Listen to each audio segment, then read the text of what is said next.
Apakah kamu pernah menyerah?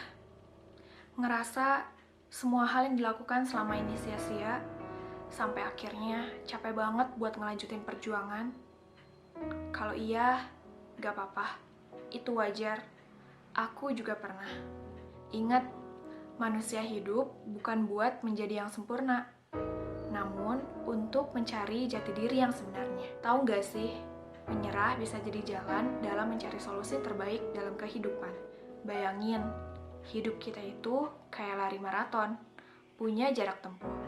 Misalnya, kita sekarang ada di kilometer 2, lalu jatuh, akhirnya down, dan menyerah. Belum tentu di kilometer 4 akan seperti itu, kilometer 7 akan seperti itu, kilometer 10 akan seperti itu. Enggak. Dan bukan berarti kita nggak akan sampai garis finish. Karena bisa jadi menyerah yang kita lakukan adalah menyerah sementara. Lalu kita bangkit lagi, menghela nafas terlebih dahulu, lalu melanjutkan perjalanan. Menyerah kita bukan menyerah yang mana mengakhiri pertandingan. Your story really will end. Hidup itu akumulasi perjuangan, guys. Kalau misalnya kita menyerah sekarang nggak apa-apa, tapi buktiin bahwa perjalanan setelah menyerah itu bakal lebih baik.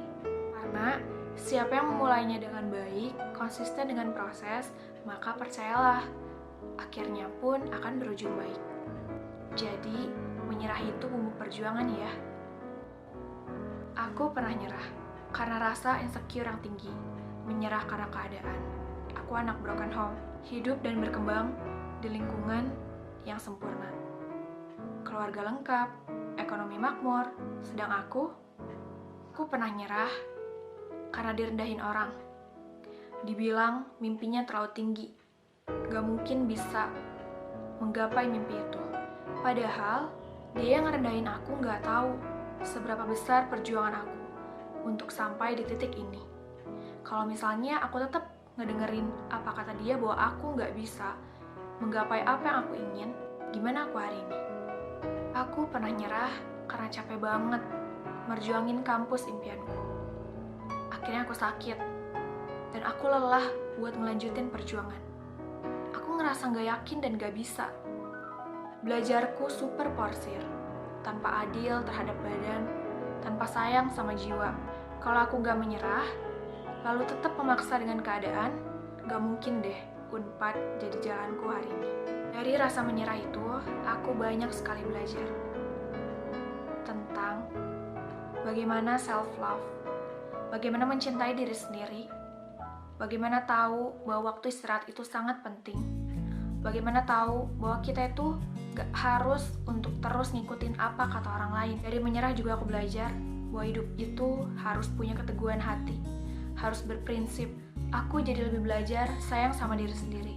Aku jadi lebih tahu gimana kemauan dan kemampuan diri, bukan hanya sebatas ego belaka. Juga benar-benar ngebuat tekad aku semakin bulat, bahwa menyadarkanku bahwa masih banyak orang-orang yang sayang sama aku, masih banyak orang yang harus aku bahagiakan, masih banyak orang yang bersyukur karena aku terus berprogres dengan baik.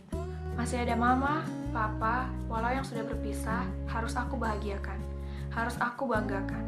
Masih ada adik-adik yang menanti untuk bisa dibantu pendidikannya. Masih ada saudara, karib, yang juga harus dibahagiakan. Kalau kita menyerah terus, kita nggak akan pernah dapat jawaban. Tapi kalau misalnya kita menyerah, belajar dari kesalahan, bangkit, kita pasti nemuin jawaban. Aku pengen kita semua belajar dari rasa menyerah, bahwa menyerah itu bukan selalu negatif. Kita banyak belajar dari rasa menyerah, bahwa kita bisa bangkit, bahwa kita bisa menunjukkan yang terbaik dari yang sebelumnya. Menyerah bisa jadi tanda bahwa hidup kita terlalu over, maka kita harus belajar untuk menyeimbangkannya. Learn from our mistake, try again, and be better. Belajar dari menyerah.